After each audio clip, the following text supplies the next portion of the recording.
든든한 유통인입니다. 요즘 안 오르는 식자재가 없다고 하는데요. 8월은 오른다는 얘기만 듣고 무조건 장기 계약부터 하시면 오히려 비싸게 살 수 있습니다. 모든 품목이 한 방향으로 움직이는 시장이 아닙니다. 예를 들어 채소와 쇠고기, 냉동어류는 가격 방어가 필요하지만 돼지고기와 감자, 일부 수입 냉동새우는 다시 견적을 받아볼 여지가 있습니다. 결국 중요한 건 오르느냐, 내리느냐가 아니라 품목마다 어떻게 구매할지가 중요한 것이죠. 이번 영상은 2026년 8월 기준 농축수산물 자료와 상품군별 시황을 바탕으로 프랜차이즈 본사와 외식업체가 지금 바로 적용할 수 있는 구매 대응책 4가지를 말씀드리겠습니다. 첫째, 신선 채소는 한 달 단위로 가격을 묻기보다 1주에서 2주 단위로 나눠 발주하시는 게 유리합니다. 자료를 보면 8월 첫째 주 시금치는 전주 대비 36.1%, 고구마는 19.6% 올랐습니다. 장마 뒤 폭염으로 잎채소와 열매채소는 품질이 떨어지고 생산량도 줄었습니다.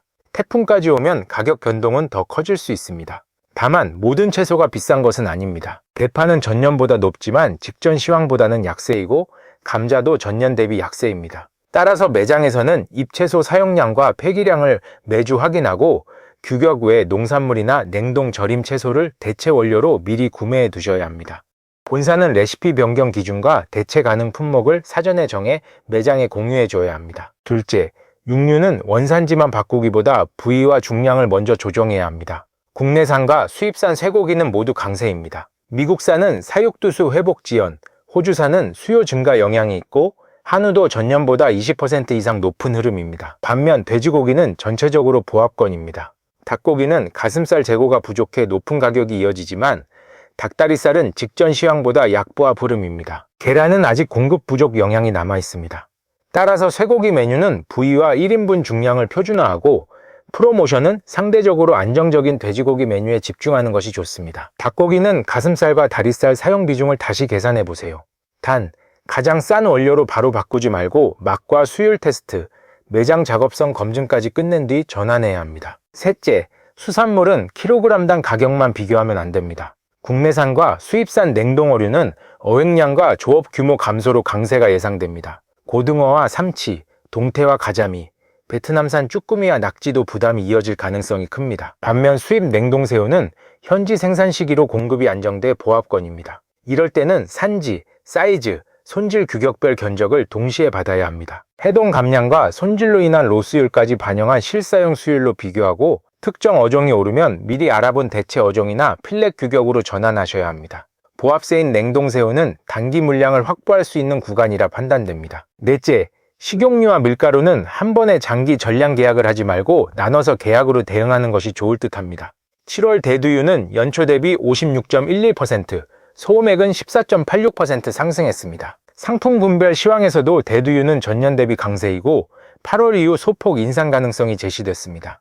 밀가루는 현재 전년보다 약세지만 환율이 높게 유지되면 4분기 인상 가능성이 있습니다. 국제 원료 가격은 환율과 운임, 재고, 기존 계약 때문에 국내 납품가에 3개월에서 5개월 정도 늦게 반영될 수 있습니다. 그래서 식용유는 물량을 나눠 계약하고 사용량과 대체 교체 주기를 정하셔야 합니다. 밀가루도 연간 물량을 한 번에 확정하기보다 복수 공급사의 가격 조건을 분기별로 비교하는 편이 안전합니다. 그럼 이번 주에 무엇부터 해야 할까요? 최근 한 달 매입액이 가장 큰 식자재 5개를 정하셔야 합니다. 그리고 매입 단가, 매입량, 폐기량, 판매량 4가지를 한 표에서 매주 비교하는 겁니다. 직접 원재료 관련해서 시세 조사를 해야 하는 것은 당연하고 기존 공급사에도 해당 식자재에 대한 시세 및 차후 단가에 대한 자료를 요청하세요. 거기에는 반드시 숫자가 있어야 하며 이렇게 해야 판매하는 입장에서도 신경 쓸 수밖에 없습니다. 또 가능하다면 메뉴도 단순 원가율이 아니라 실제 마진율을 계산해 보셔야 합니다. 식자재 단가를 조금 낮춰도 폐기량과 작업 시간이 늘면 실제 원가는 오히려 올라갑니다. 정리하겠습니다. 신선 채소는 짧게 계약하고 육류는 부위와 중량을 조정하고 수산물은 수율로 비교하고 식용유와 밀가루는 분할 계약으로 대응하십시오. 뉴스의 상승 하락만 보지 말고 실제 납품 단가와 매장 데이터를 연결해야 원가를 지킬 수 있습니다. 식자재 구매에 조금이라도 도움이 되셨다면 구독과 좋아요, 알림 설정 부탁드립니다.